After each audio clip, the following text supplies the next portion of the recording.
start. Obviously, not what you wanted. What kind of went into that? What you see from the team after this morning? No, I think you got to give Villanova all the credit. They came out and they jumped us. 2 quick threes that really got us on our heels, and they got after us. They were coming off a tough loss and really played well. We just didn't respond. I got to come up with something quickly because the lineups I'm putting out there aren't complemented. So that's on me, and the offensive struggles are on me. A sense of urgency after losing 2 games in Nashville. I mean, not where you wanted to be. Was that how disappointing was that? Not firing after those losses. Well, I mean, I think they had a sense of urgency. Again, I think you just got to give. I think you got to give Villanova a lot of credit for the way they came out and played. Sometimes you have to give credit to other people. I think Kyle did a great job, and I thought their older guys came out and really played well. And having Jamie in the starting lineup just was the thought process. Yeah, I'm searching for that fifth starter. Just to be honest with you, I'm searching. I'm failing miserably. That's a big spot to put a young freshman in. Yeah. But I thought he did a lot of good things defensively, and I thought he hustled hard. It's just, he's going to go through it for a little bit. But I have confidence in him. And he's working hard. He's practicing hard. It's just trying to complement that starting lineup a little bit, trying to protect Jew with the shooter out there. Yeah. Just it really didn't work out that well. They struggled a bit defensively in their last game. Did they do anything tonight that surprised you?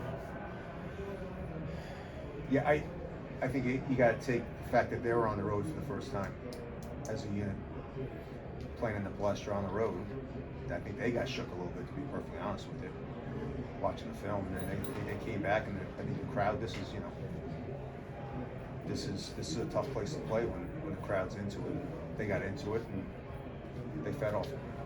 Marcus, what's your message with this particular team? What's your message over the next couple of days so there isn't a hangover going into UMBC next week? There won't be a hangover. I mean, I think the biggest thing is what I'm looking forward to is getting 10 days at home consistently. I think that's the biggest thing. I mean, it's not the ideal way. This was a very poor. It was like playing the highlights when we got the opposing coaches. I just watched that. I don't really think we need to have that on for the rest of the time. This schedule's not. Thank you very much. The first thing someone from Nova has ever done nice to me. This schedule has not been conducive to growing this team, and that's on my fault. This is not. Jameer struggles, Julian struggles. That's not their fault. This is my fault. This is a bad schedule, and I put it together, so I have to fix it. And you gave up the first 8 points of the game, then the first 7 points of the second half.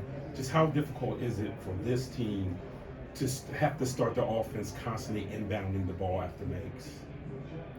I think our biggest problem is that we're just not scoring, so we're not being able to set up our defense that's given us a chance to create misses. I think that's really the biggest thing. We're playing transition defense a lot more than transition offense. So if you don't score 3, 4, 5 times in a row and able to work on your press and get your press against them, and you're constantly playing transition defense, that's really hurting us more than anything else. The offense is obviously a struggle, but we're playing transition defense almost the whole game, and it's really hurting us. All right, Emmett, then Jim. You mentioned that this is a tough place to play. We know how the team performed on the road last season. Do you think there is something to that, to playing on the road, maybe with this team? How would you would you say that played a big factor in today's result? Yeah, I mean, every team's a little bit different, but yeah, I'd have to agree with you a little bit. I mean, we're struggling on the road, so. But again, I thought Nova came out with a very, very intense defense that probably the best they've played all year. So I think you have to give them a little bit of credit for coming out and really setting the tone. Gene. Kevin, obviously not the first thing in your mind, but to see Keem on the other side there playing for them, kind of what's... I got no comment. Last one. Kevin, of course, you have a long season in front of you, but when the team starts to 1-3, obviously in the Asheville tournament, how do you make sure that there's still internal confidence in the first when the season goes on? Yeah, we don't have a whole lot of confidence right now, to be perfectly honest with you, but we'll get there. I have great confidence in this team. I have great confidence in these players. I thought we'd struggle a little bit. I didn't think we'd struggle this bad offensively to start, but I do know that where we'll be at the end of the year. So, although I'm worried right now, I have great confidence in these guys, and I have great confidence in where we'll get to. I just think we have to get some sort of rhythm, and we haven't had it. And that's on me, and I got to figure a way how to get us back in rhythm. Thanks.